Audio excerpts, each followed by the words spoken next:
Attorney General Curtis Hill is dismissing calls for his resignation. When sexual harassment occurs at the workplace, people are told, go to human resources. Question is HR the solution or is it the problem? It was just this kind of light bulb went off. It was, you need to do something about this. You can't let this go. Welcome back to the IBJ Podcast. I'm Mason King. The most persistent and pervasive news topic of the last 2 weeks in central Indiana, of course, has been the allegations of groping levied against Indiana Attorney General Curtis Hill and whether he should resign. And just to bring you up to speed, if you're on vacation this week, Hill is accused of inappropriately touching a state lawmaker and 3 legislative staffers at a party in March, celebrating the end of the most recent legislative session. Now, today on the podcast, we are not going to get into these specific allegations. There are plenty of issues to resolve and at least one major investigation that still needs to take place. But the story does raise a lot of questions in general about appropriate behavior in the workplace and in work-adjacent social situations. And it's also a good time to check in with how the Me Too movement has changed the conversation about workplace harassment and how human resources departments are dealing with it. Now, we'll have conversations with 2 experts today, and the first is with Liz Malatestinic, a senior lecturer in human resource management for Indiana University's Kelley School of Business. She's also a columnist for IBJ's weekly In the Workplace feature. Liz, welcome to the podcast. Thank you. Sure. I'll give you the big question first. Okay. What can companies do to curb sexual harassment? You know, companies really need to look inward and make sure that they're addressing the topic. It's something that a lot of companies really don't want to deal with. They don't want to think about. They don't think they have a problem. So every company needs to have a policy. That policy needs to be published. It needs to be in the handbook. It needs to be managers need to be trained. They need to make it very clear throughout the organization that they won't tolerate sexual harassment, and they need to make it very clear as well how individuals can complain if they have concerns. Mm-hmm. And I mean, it feels like, from those of us who've been around for a while, that we've been talking about this for 3 decades. There are still companies that don't have this? Oh, absolutely, absolutely. And I think some of the issues we see in the news have to do with these more startup type companies where they kind of don't think the rules apply to them. And in many ways, the rules haven't applied to them, and that's why they've been so successful. But when it comes to dealing with people, some things don't change. And whether it's equal opportunity employment laws or dealing with sexual harassment, that kind of thing. So it's really something that every company needs to look at. So let's back up just a little bit and talk about Me Too. Okay. So the hashtag Me Too was coined, I think, last October. On social media, though I understand that this phrase has roots that go back at least a decade. But with all the attention that accompanied Me Too and this wave of revelations that we saw last year of sexual assault and harassment, in politics and media, how has that changed the conversation in human resources departments, or how has that changed what they do now? There's an incredible awareness among HR practitioners that they really need to step up to the plate and make sure that people are delivered training, that they will know what is appropriate, what is not appropriate, how to handle complaints, how to make complaints, those kinds of things.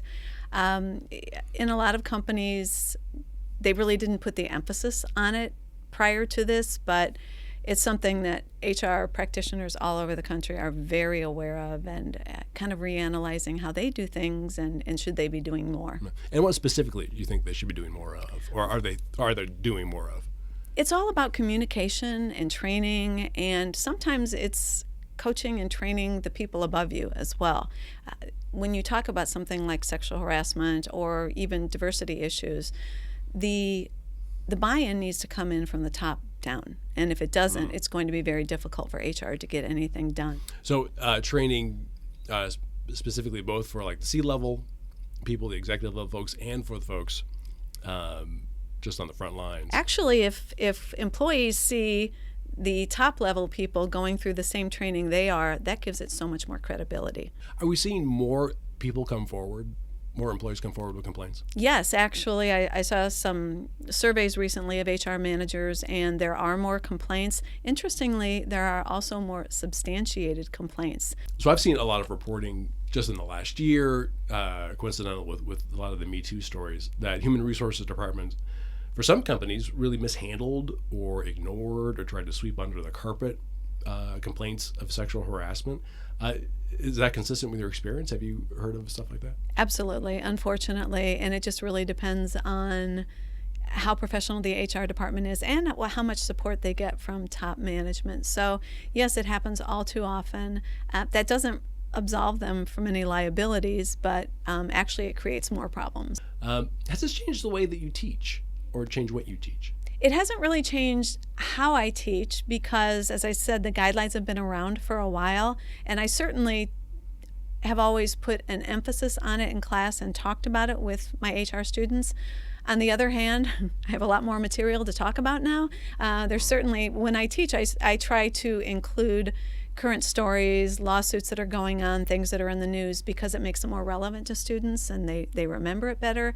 And there's just been a lot of material lately to talk about, whether it's entertainment professionals or corporate executives, those kinds of things. It's really been across the board. It seems like a lot of companies now, especially companies that want to attract younger workers, are really encouraging kind of blurring this line between what's work and what's social. You know, they want people to let down their guard. They want people to open up, and, they've got a wet bar. It seems problematic. It is. And, it's not a problem until it's a problem. Yeah, right. And it becomes a problem pretty quickly. And you're absolutely right. There is a trend among, especially smaller startup companies. They want to be fun. They want to attract what millennials or younger generation, and want it to be just kind of a free and easy place to work so people feel great about it. It kind of, 15 years ago it was add ping pong tables. Now it's put kegs in the break room or whatever. The problem, ping pong table is not such a big deal, but the problem is with alcohol. The more people have, the more their judgment goes down. And so there is a lot of danger in that. And certainly, if companies want to have drinks for employees, that's one thing. But encouraging a culture where people are really drinking too much and partying too much, it becomes a problem. Yeah, I worked for a company a while back that really touted the fun activities that they do. If you're a good performer, we're going to take you out on a day trip. And as an employee, you kind of feel like you're obligated to go.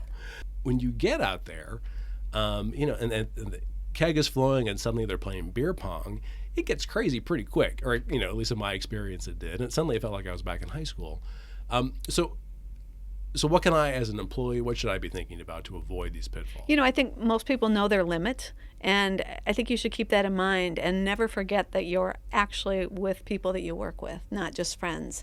Certainly you spend a lot of hours during the week with people and you create work friends, but in reality they're coworkers. And so you need to be sure that you protect your own reputation in the workplace. And, from a corporate perspective, while you want to create a workplace where people enjoy working and want to be around, and part of the reason is they do this is that people are more willing to work overtime and work extra and those kinds of things. And so you want to make sure that you don't put people in a position that they do something they regret. So really, should there be any difference in how I conduct myself at work, in the office, or just doing what I do, and how I conduct myself at a party? Yes. I think it's important to remember that you are still with people you work with. And even if it's a work party, it's a work event.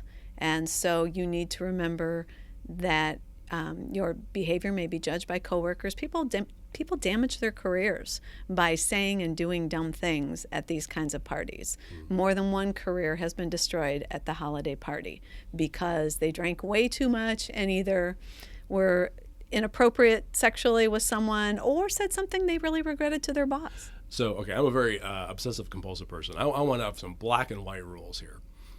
for conducting myself. Outside of shaking hands with a coworker, is it ever a good idea to try to touch somebody? You know, everyone has different, I always call it the 18-inch personal space, right? Everyone has different personal space. Everyone has different ideas on touching. The safest thing to do is to take the most conservative viewpoint. Certainly, if you walk by and you tap someone on the shoulder, that's not a huge deal. Although to some people it may be, and maybe they feel it's unwelcome. You don't know their past life experience. You don't know what's been going on within the workplace with them. You don't know their cultural background. And so everybody feels differently about it. So in general, you just have to be careful. And I think you're always more safe than sorry, to being a little bit conservative about those kinds of things. Shaking hands obviously is the norm. And sometimes you see people in the workplace, maybe somebody's going through some problems, and it's probably a good idea to say, can I give you a hug, instead of just hugging people. It's a safer bet. I like that. Is it ever a good idea to comment on any aspect of somebody's physical appearance? And I know you're looking for black and white yes. rules. Yes, I am. But I don't really think there are any. And, there's a whole reasonable person standard that applies in this kind of thing. I think if you say, you look nice today, there's nothing wrong with that. And a lot of people like to hear that. If you start getting too personal about the way clothes fit or something, then you've really crossed the line. So yeah, and I bring it up because we talk about, maybe because we're journalists, but we talk about this in the office a lot. Of, is it okay to say this, or is it okay to say that? And I know I personally feel like it is just a bad idea to say anything about somebody's appearance. You won't get in trouble by taking the more safe approach. Right. So you won't offend anybody, and that's okay, because again, these are coworkers, right. And you want a professional environment. You want people to feel comfortable in the environment, not that they are on guard in any way. Here's a gimme.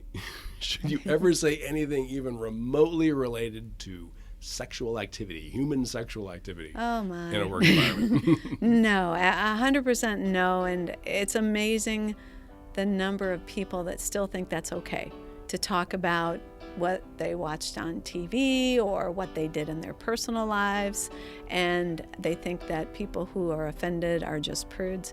No, it's never acceptable. It's not professional. Well, great. Well, thank you so much. That's excellent.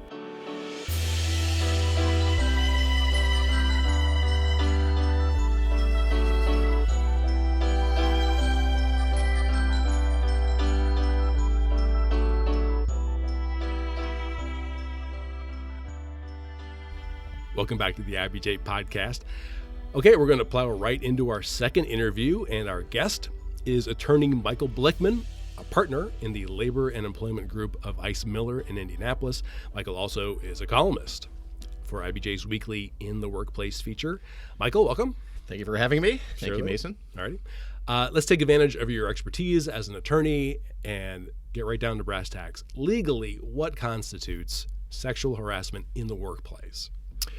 Sexual harassment is I'll call it a subset of discrimination. And it is a subset of gender discrimination. And the legal definition of sex harassment would be that it is in one of two forms, either quid pro quo sex harassment or hostile environment sex harassment. Quid pro quo harassment is asking for sexual favors in exchange for a job-related benefit or threatening a job-related adverse action if the other party does not provide you with sexual favors. That's quid pro quo. The other kind, which I'll just say is where most of the sex harassment cases that get filed fall into, is hostile environment. And hostile environment sex harassment is any sort of physical or verbal conduct that causes or that has the purpose of creating an offensive, hostile, or intimidating work environment. So we've been talking about sexual harassment in terms of like my institutional memory forever. I mean, at least 30 years. What is it that we're not getting? What are people still having trouble with? Well, I'd like to say that people are not getting the fact that folks are just human And as long as the human condition, in my opinion, allows for the lack of common sense and good judgment, we're going to have people who get off track. That's my politically correct way of saying people who act up in the workplace and engage in conduct that results in consequences from coaching, corrective action, determination. You know, people can be really immature and they can be disrespectful of other people, and they don't really understand from the get-go in terms of their employer's expectations that having respect for others is part of their job requirements. And so, you know, I'm a big believer in employers spending the time to do the kind of training and creating the kind of culture that allows people to get it. And they're going to miss some people here and there. And just because, again, of the human condition, there are going to be people who misuse their power in the workplace as well. And that's been true from biblical times. So I don't see that we're ever going to be able to completely eliminate it. But there's been so much publicity and light shed on the whole Me Too movement and on harassment that I truly do think that people right now are much more sensitive to this than they ever were before. As you say, I mean, you can go into a workplace and you can hand out quizzes and you can rewrite the manual and you can provide, you know, an afternoon of training. But I mean, is that really the way to cement the changes you need in the organization, or is there something more that needs to happen? Yeah, I think that's a really good point, because you can't just do training and expect that you're going to change behavior. I think the only way to change behavior or affect behavior is to start at the top. You've got to have leadership that accepts that having a respectful, dignified, professional work environment is a core principle of the company. And the leadership of a company has to take every reasonable opportunity to talk to employees about that, because employees will emulate their leaders, their supervisors, their managers. It depends on where you are in the ladder and so forth. But if they're not doing it, then you can't hope to affect change in a workplace. So that's one thing, is that you've got to start at the top. I do think training is a big piece of this, and I do a lot of training of employers on sex harassment, and I've come to the conclusion that you cannot educate people by just talking about the law. You've got to be very practical with employees, whether they're first line staff people or whether they're managers. You've got to really talk to them in terms of what sort of real life is like. That's what they connect with. When you talk about practical, like nuts and bolts situations, we talk about this a lot. Okay. In the newsroom, because maybe it's not a giant surprise that journalists have kind of gallows humor kind of cultures, right? And we say you're not alone. Okay, well, yeah, I think healthcare industry highly stressful, right? It comes up a lot in the medical world, right? Okay. Academia, for whatever we think about our academics and so forth. I mean, it's people there are pretty communicative when it comes to issues that folks are going through. So most common thing that happens, somebody tells a body joke, a joke that's a little sexual in nature. Is that event sexual harassment? Well, okay, let's draw a distinction between sexual harassment that violates your policy and sexual harassment that actually results in a lawsuit and potential liability, because there's a huge difference. The gap between those is just tremendous. In order to show actionable legal sex harassment, it has to be severe enough and pervasive enough. Those are the terms that the courts apply, and the EEOC applies those terms as well. So one joke, I'm not a lawyer who will tell people that telling a joke is going to result in legal liability. Is it smart to do it? It's completely idiotic to tell a body joke in today's workplace. It just is. And it's because if I come in and I want to defend you, Mason, I want to defend you in a way that says that Mason, and I'm not picking on you particularly, go ahead. but that you're someone who's respectful of everyone, that you don't have a record of using profanity, that you don't have a record of telling dirty jokes, that you don't use certain language that I think happens in a lot of different workplaces, not just newsrooms. But that's how I want to defend you. Touching. Yeah. There's putting your hand on somebody's shoulder, say, hey, good morning. Mm-hmm. There's putting your hand on somebody's back and giving them a pat. Good job. Mm-hmm.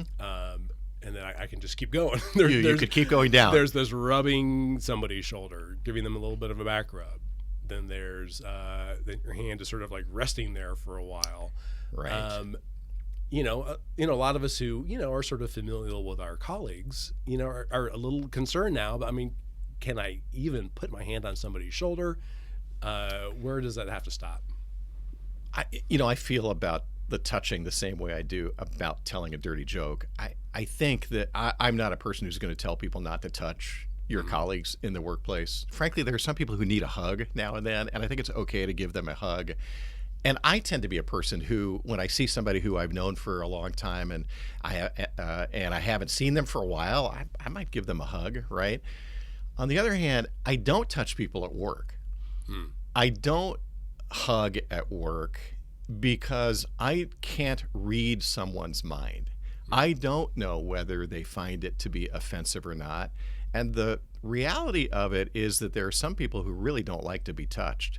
And I think all of us kind of use our intuition about this. And some people have high EQ and some people have lower EQ, but everybody does have emotional intelligence. Yeah, right. But people have common sense and judgment, and they've got an intuition. I would say that you act on your instinct.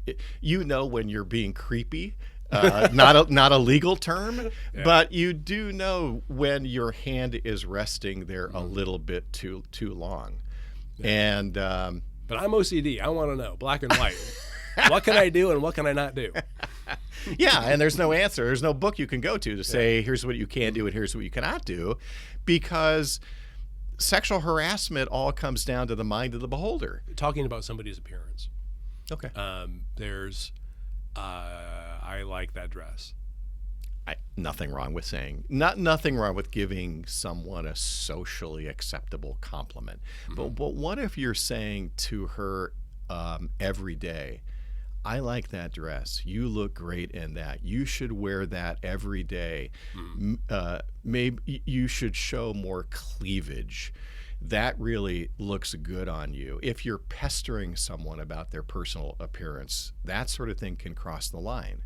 And I've had cases where people do things that are otherwise would look sort of in the abstract kind of innocent, like giving a rose to a woman periodically, anonymously. I wouldn't think that's innocent. Okay. Yeah, well, I didn't think it was innocent either. And it ended up not being innocent. He did it anonymously, and the company got a video camera, found out who it was. And, of course, his explanation was, I just want to brighten this person's day. Right, seriously. Right. Yeah. So that guy didn't last very long with that company.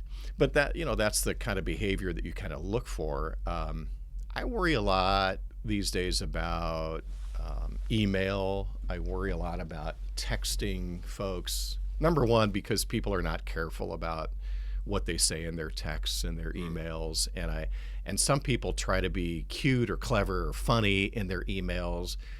And I mean, to anyone listening, I would say that trying to be funny in an email is a huge mistake, because when it gets broadcast in court on a screen that's 10 feet wide and 6 feet tall, it doesn't look funny. It just looks snarky and it looks mean. What have you found in the last year, especially since last October when the Weinstein allegations came out and Me Too really picked up steam?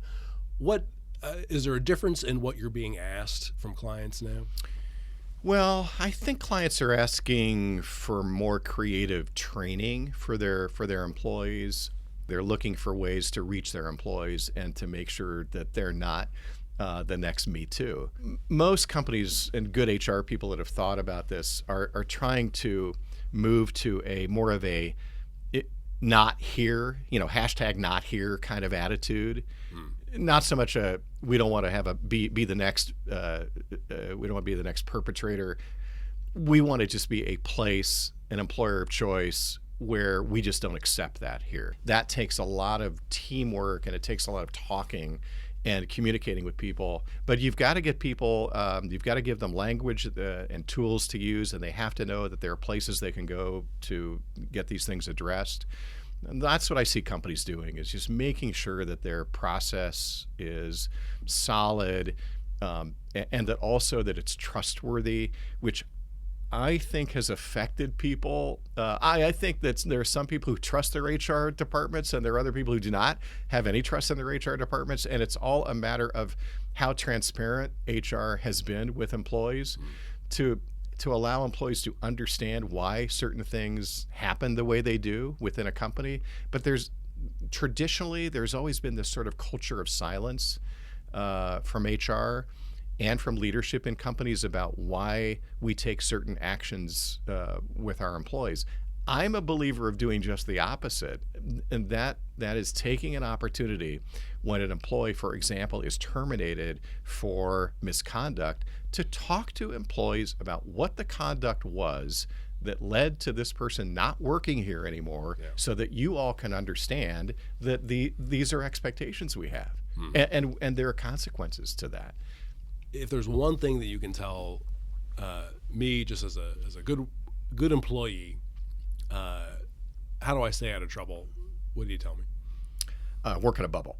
What the one thing that you can do is, before you say anything or before you do anything, you have about a nanosecond to govern your behavior. And if in that nanosecond you ask yourself, how would my loved one, son, daughter, wife, grandmother, whoever it is, how would they feel if they heard Mason say that or saw me do it? You're going to stop yourself if you're about to say or do something that might come close to that line.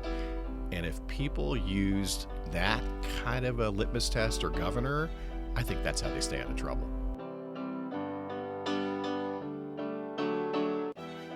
Okay, we'll leave it at that. Right on. Yes. Thanks a lot. Yes, okay.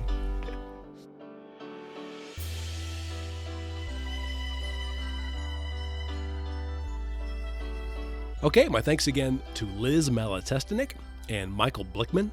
And while I have you here, I want to draw your attention to two relevant stories. The first is in the latest issue of the Indiana Lawyer, which is a sister publication to IBJ. The headline is, "As Hill Inquiry Expands, Questions about Investigation Ethical Duty Persist." And obviously, it focuses on many of the legal and ethical questions that have been raised by the Curtis Hill allegations. If you go to the homepage, theindianalawyer.com, and look in the upper navigation bar for the section that says "In this issue," it'll be the first story that pops up.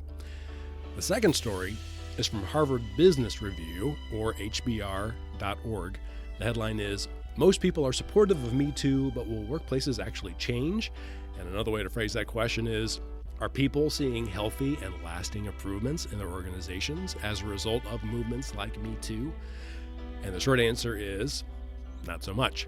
More than 1,000 people were surveyed, and less than 25% of them said they've seen significant change. Now, the story also makes several suggestions for creating a more supportive work culture, which you should check out.